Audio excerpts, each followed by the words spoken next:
जय हिंद। आज हम लोग परिनालिका, जिसको इंग्लिश में सोलिनॉइड बोलते हैं, उसके बारे में जानेंगे।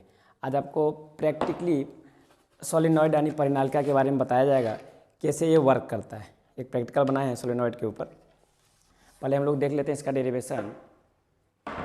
देखिए, सोलिनॉइड बनाने के लिए आप वायर ले लीजिए और इस वायर को इसके ऊपर लपेटिए।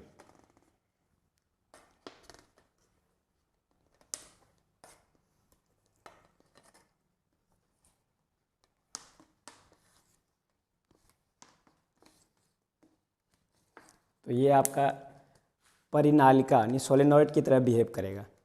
यदि ये बोतल के जगह हम लोग कोई चालक कंडक्टर लेते हैं और यदि इसमें आप करंट दीजिएगा वायर में, तो ये मैग्नेट की तरह बिहेव करेगा। यही हम लोग आज देखेंगे। और सिंपल वे में आप समझना चाहते हैं तो मम्मी लोग जो सीती है, कपड़ा वगैरह सीती है, जो धागा रहता है ये वाला, इसको भी आप समझ सकते हैं। ये भी आपका क्या है, एक सोलेनॉइड की तरह ही है। ये लपेटा हुआ है बहुत बार। सिंपल है, ध्यान दीजिएगा। यहाँ पे हम लोग वायर ढेर सारा टर्न दिए हुए हैं, ढेर सारा फेरा दिए हुए हैं। अब इसके अंदर में चुंबकीय क्षेत्र कितना होगा ये फाइंड आउट करना है, मैग्नेटिक फील्ड कितना होगा ये फाइंड आउट करना है। ध्यान दीजिएगा, यहाँ तार अंदर से गया है फिर बाहर निकला है। इस पॉइंट पे आपका वायर जो है करंट ऊपर की ओर आ रहा है और इस पॉइंट पे करंट नीचे की ओर आ रहा है। यदि हम लोग इसको 2D में बनाएं डायग्राम, तो सिंपल में कुछ ऐसा बनेगा। ध्यान से देखिएगा थोड़ा सा। इस पॉइंट पे देखिए ध्यान से, करंट क्या हो रहा है, बाहर की ओर निकल रहा है। और बाहर की हम लोग डॉट से दिखाते हैं। ध्यान दीजिएगा, नीचे की ओर ये करंट नीचे की ओर अंदर जा रहा है। तो यहाँ पे हम लोग कैसे बनाएंगे, क्रॉस बनाएंगे। आपको डायरेक्शन पता होगा, जब बाहर की ओर दिखाते हैं तो पॉइंट से और अंदर की ओर दिखाते हैं तो क्रॉस से। फिर इस पॉइंट पे ले लीजिए, ऐसे करके डॉट और क्रॉस बनेगा।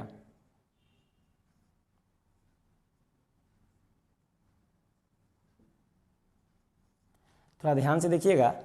यदि हम लोग इस पॉइंट पे मैग्नेटिक फील्ड देखें, इस पॉइंट पे, तो यदि चारों उंगली चुंबकीय क्षेत्र का दिशा बताएगा तो थंब क्या बताएगा, करंट का डायरेक्शन। करंट के डायरेक्शन में हम लोग रखे हैं थंब को, तो चारों उंगली क्या बताएगा, मैग्नेटिक फील्ड का डायरेक्शन। यानी कुछ मैग्नेटिक फील्ड इस तरह से होगा। देख लीजिए, थंब क्या बता रहा है, करंट का डायरेक्शन। चार उंगली क्या बता रहा है, चुंबकीय क्षेत्र का दिशा, मैग्नेटिक फील्ड का। अब ध्यान दीजिए, इस पॉइंट पे ध्यान दीजिए, तो यहाँ भी तो होगा। यहाँ भी लीजिए, चुंबकीय क्षेत्र का दिशा, मैग्नेटिक फील्ड का डायरेक्शन। थंब क्या बता रहा है, करंट का, विद्युत धारा का। तो इस पॉइंट पे ध्यान दीजिएगा, मैग्नेटिक फील्ड का डायरेक्शन इधर से होगा, इधर से होगा। थोड़ा ध्यान से देखिए, इस पॉइंट पे, यहाँ पे, इस पॉइंट पे, यानी इसके बाहर में मैग्नेटिक फील्ड एक दूसरे को क्रॉस कर रहा है। ये ऊपर की ओर जा रहा है, ये नीचे की ओर जा रहा है। मतलब इस पॉइंट पे बी नेट जो होगा, कुल चुंबकीय क्षेत्र, नेट मैग्नेटिक फील्ड जो होगा वो 0 होगा। लेकिन यहाँ पे देखिए ऐड हो जा रहा है, दोनों एक ही डायरेक्शन में है। इसलिए सोलिनॉइड के परिनालिका के अंदर में चुंबकीय क्षेत्र होगा और इसके बाहर में मैग्नेटिक फील्ड क्या होगा, 0 होगा। ये चीज़ आप समझ में आया आपको। चलिए हम लोग देखते हैं। इसका डेरिवेशन तो ऐसे भी ड्राइव कर सकते हैं, लेकिन वो सिलेबस में नहीं है, वो IIT नीट वगैरह के लिए है, तो बाद में वीडियो बना देंगे उसके लिए। हम लोग का जो बोर्ड में सिलेबस में है वो क्या बोलते हैं, ये एम्पियर्स लॉ से प्रूफ करना है। और बड़ा आसान है, बहुत ही आसान है, आप अच्छे से आपको समझ में आ जाएगा। ध्यान दीजिएगा, कोई भी एक ले लिए हम लोग सपोर्ट, जिसके ऊपर तार लपेट सकें। ध्यान दीजिए, बहुत सारा टर्न यहाँ मार दिए। ये बहुत लंबा है, मतलब आप बोल सकते हैं कि ये जो परिनालिका है, ये जो सोलेनॉइड है, एल बहुत बहुत बहुत बड़ा है आर से। यानी इसके कंपेरिजन में इसका जो रेडियस होगा, इसी के ऊपर हम लोग तार लपेट रहे थे, इसका जो रेडियस होगा उसके कंपेरिजन में इसका जो लेंथ होगा वो बहुत ज़्यादा होगा। चलिए अब ध्यान से देखिएगा, इतना बड़ा के लिए कैलकुलेशन करना टफ है, इसीलिए हम लोग क्या करेंगे, छोटे से लेंथ स्मॉल एल कंसीडर किए और एक क्लोज लूप बनाए। लूप लिए, बंद पाथ ABCD। अब इसके अंदर यदि हम लोग निकाल लेंगे तो फिर बाकी के लिए तो आराम से निकल जाएगा। ध्यान दीजिएगा थोड़ा सा, n number of turns per length, n प्रति एकांक लंबाई में फेरों की संख्या। मतलब 1 मीटर में कितना टर्न्स है, कितना फेरा है, वो यदि हम लोग को पता रहेगा तो बाकी तो आराम से कैलकुलेट हो जाएगा। कैसे इसको निकालेंगे, बहुत इंपॉर्टेंट टर्म है। मान लीजिए इसका लेंथ L है और इसमें total number of turns capital N है। ध्यान दीजिएगा, L लेंथ में कितना टर्न्स है, कैपिटल N, तो 1 मीटर में कितना होगा, यूनिटरी मेथड से एक एक नियम से N/L होगा। इसी को हम लोग बोलेंगे number of turns per unit length, प्रति एकांक लंबाई में फेरों की संख्या। यदि 1 मीटर में हम लोग को फेरों की संख्या पता रहेगा तो जितना मीटर में निकालना चाहते हैं आराम से फाइंड आउट कर सकते हैं। थोड़ा ध्यान से देखिएगा, टोटल नंबर ऑफ टर्न्स, इस A से B के बीच में जो लूप लिए हैं उसके अंदर टोटल नंबर ऑफ टर्न्स कितना होगा, यूनिटरी मेथड लगाइए। ध्यान दीजिएगा, 1 मीटर में N टर्न है तो L लेंथ में कितना टर्न होगा जी, NL होगा। क्लियर है यूनिटरी मेथड से।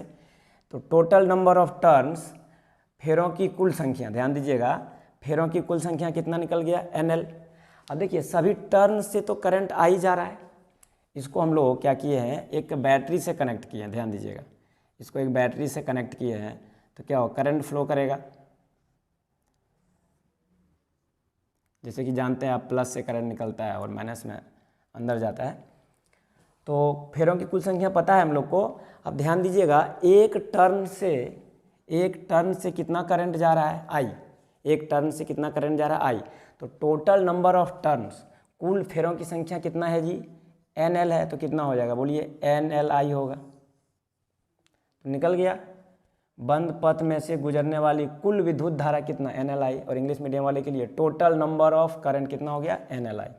अब आपको छोटा सा एक नियम याद रखना पड़ेगा, एम्पियर्स लॉ, एम्पियर का नियम। जैसे गॉस का नियम आपने पढ़ा था यूनिट 1 में, उसी प्रकार यहाँ एक नियम है, मिलता जुलता नियम है, Ampere's law, ampere circuital law. हम लोग गॉस लॉ में क्या पढ़े थे, याद कीजिए तो, थोड़ा ध्यान से देखिएगा। हम यहाँ बताने, थोड़ा सा याद दिलाने की कोशिश कर रहे हैं आप लोग को। हम लोग पढ़े थे E.ds equal to Q inside into 1/ε0, एकदम मिलता जुलता है। ध्यान दीजिएगा, वहाँ पे विद्युत क्षेत्र था, यहाँ क्या है, चुंबकीय क्षेत्र है। तो उसके जगह क्या आ जाएगा, E की जगह क्या आ जाएगा बोलिए, B आ जाएगा। वहाँ पे एरिया था, क्षेत्रफल, यहाँ पे क्या आ जाएगा बोलिए, ds की जगह क्या आ जाएगा, बंद पाथ यानी लूप, तो dl आ जाएगा। और वहाँ पे चार्ज था, आवेश, यहाँ पे क्या आ जाएगा, विद्युत धारा, करंट, I। और हम बताए थे आपको 1/ε0 की जगह क्या लीजिएगा, μ0, यही है। B.dl equal to μ0 into I। I क्या है आपका, विद्युत धारा, B क्या है, चुंबकीय क्षेत्र, और dl क्या है, वही छोटा सा लेंथ dl। ध्यान दीजिएगा थोड़ा सा, यहाँ पे बंद पाथ ले रहे हैं, मतलब जहाँ से स्टार्ट किए ABCDA, जहाँ से स्टार्ट किए वहीं आना है, ABCDA, यानी एक लूप बनना चाहिए, क्लोज लूप। μ0 क्या है यहाँ पे, μ0, वहाँ पे ε0 क्या था, विद्युतशीलता था। ε0 क्या था, विद्युतशीलता। यहाँ पे μ0 क्या होगा, चुंबकशीलता। इंग्लिश मीडियम वाले के लिए ε0 क्या था, परमिटिविटी, μ0 क्या हो जाएगा, परमिएबिलिटी। चलिए ध्यान से देखिए, इसको याद रख लीजिएगा थोड़ा, बाकी तो बहुत आसान है। अब आ जाइए, B.dl, A से B लगाना पड़ेगा, B से C लगाना पड़ेगा, C से D लगाना पड़ेगा, और D से A लगाना पड़ेगा। थोड़ा ध्यान से देखिएगा, A से B, पहले हम लोग A से B जाएंगे, फिर B से C जाएंगे, फिर C से D जाएंगे, फिर D से A जाएंगे, पूरा लूप बन जाएगा, बंद पाथ बन जाएगा।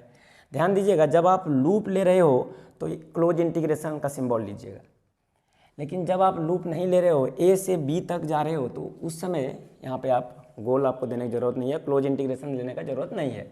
A से B, B.dl, फिर B से C, B.dl, फिर C से D, B.dl, और फिर कहाँ से जाइएगा, D से A, चलिए D से A यहाँ दे देते हैं, इक्वल टू क्या हो जाएगा, μ0 into total number of current. Total number of current already हम लोग निकाल चुके हैं, कितना है, NLI, कुल विद्युत धारा NLI।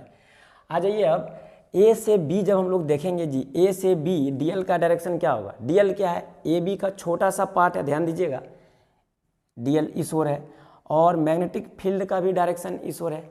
अब बोलिएगा सर मैग्नेटिक फील्ड का डायरेक्शन इधर ही क्यों होगा। ध्यान से देखिए इस पॉइंट पे देखिए करंट ऐसे है, अंदर से बाहर की ओर जा रहा है, मतलब यदि चारों उंगली करंट का डायरेक्शन बताएगा तो थंब क्या बताएगा, मैग्नेटिक फील्ड का डायरेक्शन। तो मैग्नेटिक फील्ड का डायरेक्शन किधर है, इस ओर। यानी ए से बी में ध्यान दीजिएगा थोड़ा सा, ए से बी में बी और डी एल का डायरेक्शन सेम है, बी और डी एल का डायरेक्शन सेम है, तो थीटा कितना लोगे 0 डिग्री। तो देखिए 0 डिग्री लिए है। अब ध्यान से देखिए थोड़ा सा, बी से सी, जब बी से सी बात करेंगे जी, बी से सी, तो बी से सी में डी एल का डायरेक्शन किधर है, ऊपर की ओर है, क्लियर है एकदम। और डी एल का डायरेक्शन देखिए तो इधर है, यानी 90 डिग्री बन रहा है कि नहीं बन रहा है। देखिए थोड़ा आसान, ध्यान से देखिए बहुत आसान है। बी का डायरेक्शन इस ओर और डी एल का डायरेक्शन इस ओर, यानी 90 डिग्री बन रहा है, क्लियर है। बी से सी में एंगल कितना है 90 डिग्री, ए से बी में एंगल कितना है 0 डिग्री। अब बात करते हैं सी से डी। हम अभी पहले समझा चुके हैं आपको कि परिनालिका यानी सोलेनोइड के बाहर में मैग्नेटिक फील्ड क्या होता है 0, तो ये तो पूरा 0 ही हो जाएगा। और एंगल लेना चाहते हो तो देखिए सी से डी, डी एल का डायरेक्शन इधर है और बी का डायरेक्शन इधर है, तो कितना हो जाएगा 180 हो जाएगा। ऐसे कोई फर्क पड़ने वाला नहीं है क्योंकि यहाँ बी ही 0 हो जाएगा। इसके बाद जब बात करेंगे ए डी से ए, ध्यान दीजिएगा डी से ए, डी से ए में भी तो वही होगा, डी से ए, ये था आपका सी से डी, ए से बी, फिर बी से सी, फिर सी से डी, फिर डी से ए। अब जब हम लोग डी से ए बात करेंगे तो यहाँ पे ध्यान से देखिए, डी से ए इधर है डी एल का डायरेक्शन और बी का डायरेक्शन इधर, यहाँ भी देखिए तो 90 डिग्री बन रहा है आपका। मैग्नेटिक फील्ड का डायरेक्शन इस ओर और डी एल का डायरेक्शन इस ओर, तो यहाँ भी 90 डिग्री। तो थोड़ा ध्यान से देखिए ए से बी, ए से बी में कितना हो गया, बी डी एल कॉस 0 का मान 1। ध्यान दीजिएगा बी से सी, डी एल का डायरेक्शन ऊपर की ओर, बी का डायरेक्शन इधर, कितना हो जाएगा 90 डिग्री, ये क्या हो गया 0 हो गया। अब सी से डी बात करते हैं, सी से डी में तो चुंबकीय क्षेत्र यानी मैग्नेटिक फील्ड ही 0 है, तो एक तो 0 होगा ही होगा। अब बात करते हैं डी से ए, ध्यान दीजिएगा डी से ए, यहाँ भी 90 डिग्री भी 0 हो गया। अब आ जाइए, जब हम लोग ये सब 0 हो ही गया, 3 0 होगा ना, ये भी 0 होगा, एक और होगा, ये भी 0 हो गया, ये भी 0 हो गया और ये भी 0 हो गया। अब ध्यान दीजिएगा थोड़ा सा, ए से बी हम लोग बात कर रहे हैं, ए से बी बचा हम लोग, बाकी तो बी से सी में 90 डिग्री की वजह से 0 हुआ, या मैग्नेटिक फील्ड ही 0 हो गया था, और डी से ए भी 90 डिग्री की वजह से 0 हुआ था। अब चलिए बात करते हैं हम लोग ए से बी में, ये D L D L D L बहुत सारा है, उस डी एल को हम लोग यदि इंटीग्रेट करेंगे तो क्या हो जाएगा, एल हो जाएगा। इसे सिंपल वे में सोचिए, डी एक्स का इंटीग्रेशन क्या होता है एक्स, डी वाई का इंटीग्रेशन क्या होता है वाई, तो यहाँ क्या हो जाएगा डी एल का इंटीग्रेशन एल हो जाएगा, तो B L mu not N L I. अब हम लोग बी निकालना चाहते हैं, एल से डिवाइड करेंगे, एल से एल कट जाएगा, B equal to mu not N I, बहुत ही आसान है। चलिए अब हम लोग प्रैक्टिकली देखते हैं कि यहाँ पे जो हम लोग लिए हैं, यदि हम लोग एक कुचालक लिए थे तो ये तो मैग्नेट नहीं बनेगा, लेकिन यदि हम लोग एक क्या बोलते हैं इंसुलेटर लेंगे तो नहीं बनेगा, लेकिन यदि चालक लिया जाए, कोई मेटल लिया जाए या लोहा लिया जाए, तो वो क्या होगा मैग्नेटाइज हो जाएगा, चुंबक बन जाएगा। ये हम लोग को प्रैक्टिकली देखना है, यानी इसके अंदर जो भी चीज़ लेंगे जो कि सपोर्ट करेगा तार को, वो क्या बन जाएगा मैग्नेट बन जाएगा। एक बार फिर से लास्ट में लोग डेरिवेशन देख लेंगे, पहले प्रैक्टिकल थोड़ा देख लेते हैं। थोड़ा ध्यान से देखिएगा, यहाँ पे एक ट्रांसफार्मर आपको नज़र आ रहा होगा, ये ट्रांसफार्मर आपको पढ़ाया जाएगा बाद में पूरा डिटेल में। इसको लगाने का यहाँ पे वजह है कि 220 को हम लोग को क्या करना है 12 वोल्ट बनाना है, तो 220 से 12 वोल्ट बनाने के लिए हम लोग को क्या करना पड़ेगा, स्टेप डाउन ट्रांसफार्मर लेना पड़ेगा, क्योंकि पिछले बार में बताए थे वोल्टेज को क्या करेगा डाउन करेगा। तो यहाँ पे जो तार आपको 2 तार नज़र आ रहा है, ये आपको 12 वोल्ट देगा, 12 वोल्ट क्या देगा अल्टरनेटिंग करंट देगा AC। अब हम लोग यहाँ पे एक रेक्टिफायर लगाए हैं, इसका प्रैक्टिकल अच्छे से आपको बाद में डिटेल में बताया जाएगा, इससे हम लोग चार्जर बनाने सीख लेंगे। अब यहाँ पे 2 ठो में ध्यान दीजिए थोड़ा सा, 2 वायर हम लोग इसमें कनेक्ट किए हैं ट्रांसफार्मर से, ध्यान दीजिए थोड़ा ध्यान से देखिए, ये 2 वायर जो लाल और हरा दिख रहा है, इसमें 2 ठो में कनेक्ट किए हैं। कैसे कनेक्ट करते हैं वो दूसरा प्रैक्टिकल में सिखाएंगे आपको हम। बाकी जो 2 को बच गया था, ध्यान से देखिए थोड़ा सा, ये जो बाकी 2 बच गया, इससे 2 तार निकालें। देखिए इसमें जो आपको 2 तार नज़र आ रहा है वाइट वाला, दोनों में ब्लैक पट्टी मारे हुए हैं, इसमें DC आएगा। अब इसको हम लोग क्या किए हैं परिनालिका से जोड़ दिए हैं, ध्यान दीजिएगा थोड़ा सा। अब जब इसमें हम लोग करंट देंगे तो इसके ऊपर जो बहुत सारा टर्न्स आपको नज़र आ रहा है, इसके वजह से चुंबकीय क्षेत्र होगा, मैग्नेटिक फील्ड होगा। और ये आपको जो नज़र आ रहा है ये वाला, ध्यान से देखिएगा थोड़ा सा, ये वाला ये बन जाएगा मैग्नेट, और ये बन जाएगा मैग्नेट तो ये इसको खींचेगा। देखिए अभी इतना गैप है, जब इसमें हम लोग देंगे करंट तो क्या होगा, इसको खींचेगा। तो ध्यान से देखिए, कोशिश कर रहे हैं आपको दिखाने का। हम क्या करेंगे, इसमें लाइन देना पड़ेगा, लाइन जैसे कि हम यहाँ पे दे दिए। अब जैसे ही इसको हम लोग ऑन करेंगे, देखिए थोड़ा सा ध्यान से,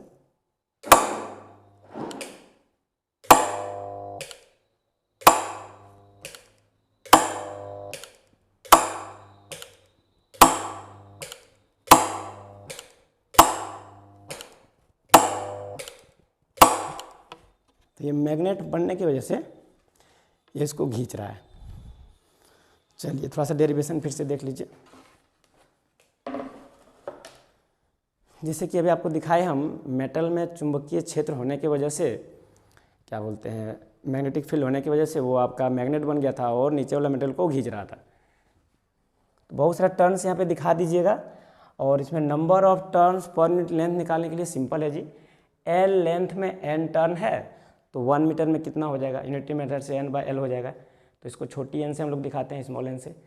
तो n हो गया number of turns per unit length, n हो गया प्रति एकांक लंबाई में फेरों की संख्या। Total number of turns unitary method लगा दीजिएगा। 1 मीटर में n टर्न है तो l मीटर में कितना हो जाएगा, सिंपल है nl। अब बहुत पहले सीख चुके हैं इसको। अब देखिए टोटल नंबर ऑफ टर्न्स निकल गया, कुल फेरों की संख्या निकल गया। अब देखिए एक टर्न से आई करंट तो nl टर्न से nl फेरा से कितना जाएगा, nl आई जाएगा। तो टोटल करंट भी निकल गया हम लोग का। अब ACL लगा दीजिएगा, एम्पियर सर्किटल लॉ, एम्पियर का परिपथीय नियम याद रखना पड़ेगा। B.dl line integral of magnetic field equal to क्या होता है, μ0 इंटू आई। चुंबकीय क्षेत्र का रेखा समाकलन μ0 इंटू कुल धारा, इसको लगा दीजिएगा। उसके बाद क्या कीजिएगा, A से B जाइएगा, B.dl, फिर B से C जाइएगा, B.dl, फिर C से D जाइएगा, फिर D से A जाइएगा। ध्यान से देखिए, जब A और B का बात किए थे हम लोग, B और dl का डायरेक्शन सेम था तो 0 लिए थे। अब देखिए यहाँ पे थोड़ा सा ऊपर की ओर dl, और यहाँ पे देखिए B कितना है, 90 डिग्री है, तो यहाँ 90 डिग्री ले लीजिएगा। यहाँ देखिए dl का डायरेक्शन किधर है, C से D इधर है, और चुंबकीय क्षेत्र का, मैग्नेटिक फील्ड का इधर क्या हो जाएगा, 180 हो जाएगा, है ना। अब देखिए इधर नीचे की ओर क्या, dl, और मैग्नेटिक फील्ड किधर, इधर, फिर 90 डिग्री होगा, तो ये भी 0 हो जाएगा, ये भी 0 हो जाएगा। और ये C से D में आपको हम समझाए कि मैग्नेटिक फील्ड क्या होगा, 0 होगा। कैसे, थोड़ा फिर से देख लीजिए। इस पॉइंट पर सोचिए, इस पॉइंट पे देखिए करंट किधर आ रहा है, बाहर की ओर आ रहा है ना। तो यहाँ पे यदि हम लोग करंट बाहर की ओर, हम डॉट से आपको दिखाते हैं, यहाँ पे यदि हम लोग मैग्नेटिक फील्ड देखेंगे, चुंबकीय क्षेत्र देखेंगे तो कैसा होगा, करंट थंब बताएगा, 4 उंगली क्या बताएगा, मैग्नेटिक फील्ड चुंबकीय क्षेत्र, तो गोल होगा। थोड़ा ध्यान से देखिए, गोल होगा, ऊपर की ओर होगा ना जी, क्लियर है, ऊपर की ओर होगा मैग्नेटिक फील्ड, से गोल बनेगा। अब थोड़ा ध्यान से देखिए, इस पॉइंट पे भी सोचिए ना, थोड़ा सा बगल में, इस पॉइंट पे भी सोच के देखिए। अब जब इस पे हम लोग बात करेंगे तो यहाँ भी तो होगा ना, तो यहाँ भी तो चुंबकीय क्षेत्र होगा, मैग्नेटिक फील्ड होगा। इसमें भी कैसे होगा बताइए, ऐसे होगा। अब देखिए इस पॉइंट पे बाहर में क्या होगा, मैग्नेटिक फील्ड एक दूसरे को क्रॉस कर रहा है। इसमें ऊपर की ओर जितना था उतना ही नीचे की ओर होगा, तो यहाँ क्या हो जाएगा बोलिए, B 0 होगा कि नहीं होगा, मैग्नेटिक फील्ड यहाँ 0 होगा।